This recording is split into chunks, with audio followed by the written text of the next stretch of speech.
The detective working this case is trying to get some clear answers about the injuries to the victim's head, likely clarifying things from the case files. Is this in the front or the back of the head, the injuries? Top back, mainly? I mean, actually, the entrance wound is around here, yonder, here somewhere. The man explaining it to the detective is calmly, very professionally, almost gesturing to the back of his head to show the detective where the majority of the wounds are. Oh, okay. Yeah, okay, that makes sense. The two detectives are taking a moment to soak in this information. Then the detective turns to the man at the police station and asks, "Then so when you dragged her to the bedroom, you kept hitting her there?" Yeah. The detective is not talking to the medical examiner. He's talking to the killer. The interrogation room is tiny. It barely fits a desk and 3 chairs. There's 2 investigators and the killer, the suspect. He's wearing black short sleeve t-shirt, wireframe glasses, resting his chin in his hand. The suspect's shoulders are even more relaxed than the investigator sitting across him. This looks more like a conference room that you book out in your local college for group projects. That's the energy of the way this guy is sitting.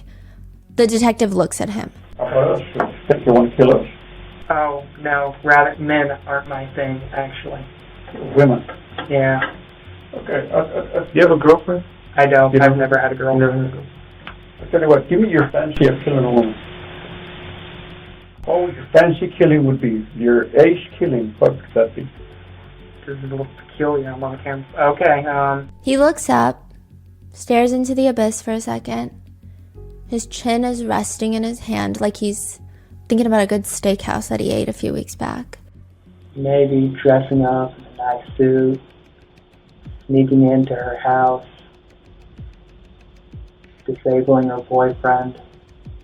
You know, I'd bring a pretty dress with me to dress her up in.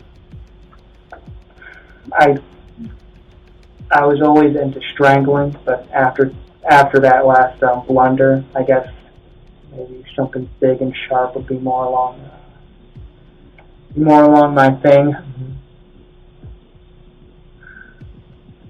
And I could, I don't know, probably decapitate her, as I prefer my women dead.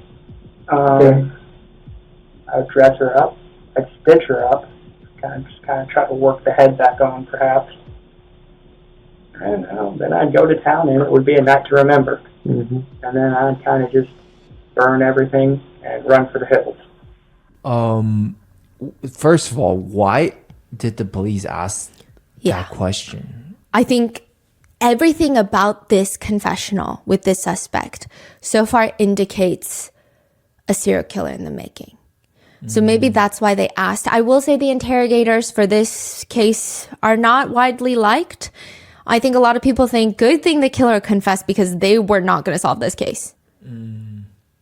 A few things that are psychologically intriguing aspects to his perfect crime. The first being that his perfect fantasy involves being nicely dressed in a suit.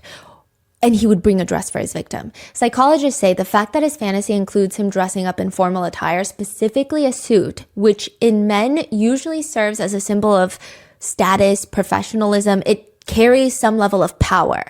Then the fantasy of dressing up the female victim is additionally telling. They say the victim is treated as an object to be manipulated. Changing a victim's clothing is actually a form of asserting control over their body and their identity. The fact that he is dressed in a suit, the fact that he wants to dress the victim, that suggests almost a ceremonial aspect to the fantasy as well. And interestingly, in the fantasy, he mentions he's going to target a house with a couple rather than a woman that lives alone. And the first thing he's going to do is disable the boyfriend, which means the offender may desire to demonstrate dominance over other men, potentially enhancing feelings of power. So he's not talking about Desiree. No, he's not talking about Kimberly. He's not talking about Desiree. This is his perfect murder. The perfect, like he would get the most satisfaction out of. The ultimate fantasy for him.